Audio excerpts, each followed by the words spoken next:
welcome you, Goddess Astarte. We apologize for summoning you with such strong incantations, but we hasten to declare that we command only that portion of you that dwells within us. Your higher presence we hold in true reverence and serve in all humility. Goddess, do you have an oracle for us? I have an oracle for all those who would seek me.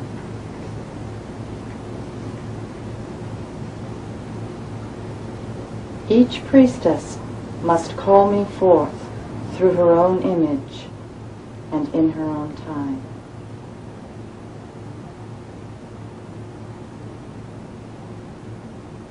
It is enough that you have opened the gates.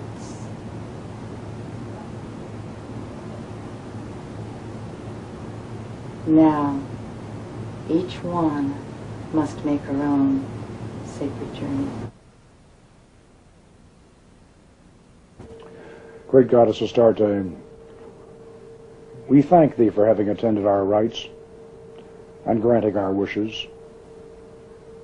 And as we release your special presence to return to your lovely realm, we ask that your essence remain stronger within us. And we ask that you return to us when called by the rites of holy magic. Hail and farewell.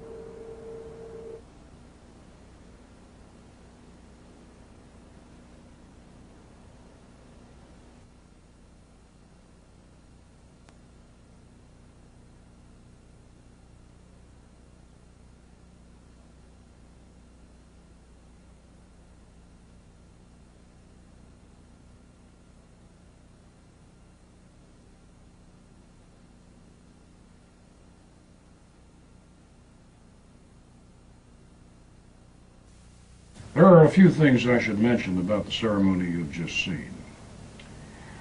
If you demand the presence of a spirit who is actually an ancient god or a goddess, then you should apologize to them when they appear. Now the reason is this.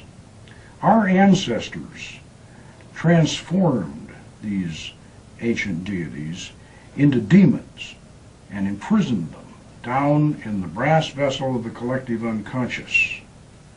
Now, you can treat them like medieval demons. You can conjure them with powerful incantations.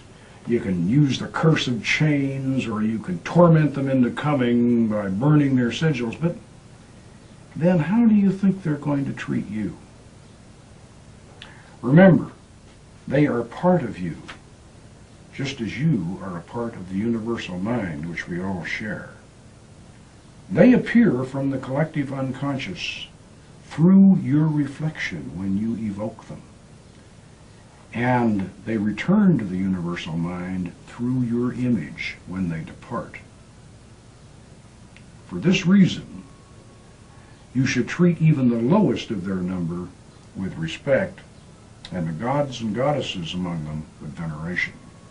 And for this reason, you should never, under any circumstances, attempt to use this system of evocation to bring harm to any other person.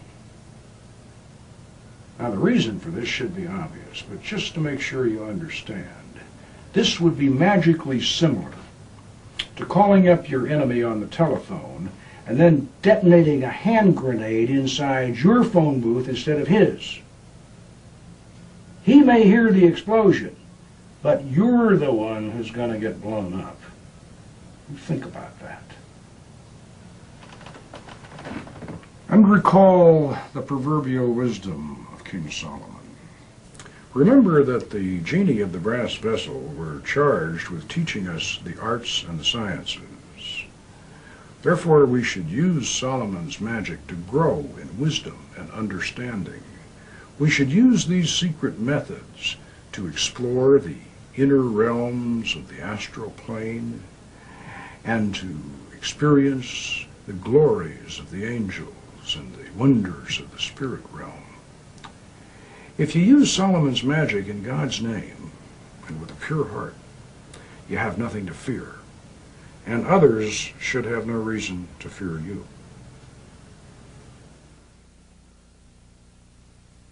Now that we've returned from our magical journey, and you understand how Solomon's magic really works, you might be asking yourself, why is all this being revealed? Why are we showing you, without initiation and training, secret techniques that have been closely guarded through the ages? Why have we shown you the actual equipment and how to use it? Well, the truth is, we really didn't want to reveal these techniques to the general public, but in 25 years, during which time I personally initiated and trained over 100 students, it's not surprising that our secrets would leak out. At the present time, there are several small groups presuming to teach our methods, and a few years back, a former member of our order self-published a partial and oversimplified version of our system, which in turn became the authoritative source for a chapter on magical evocation in a beginning primer on ceremonial magic issued by a major publisher.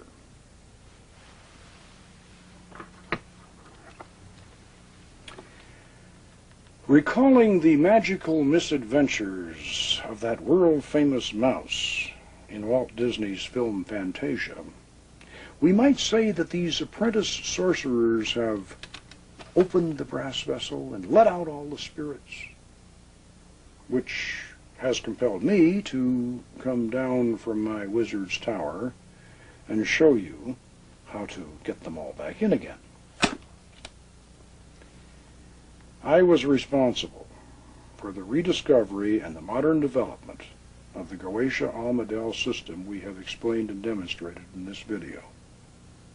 And because it's no longer a secret, I now feel obligated to make the authentic and genuine system available to all sincere students who want to learn how to correctly practice this ancient art.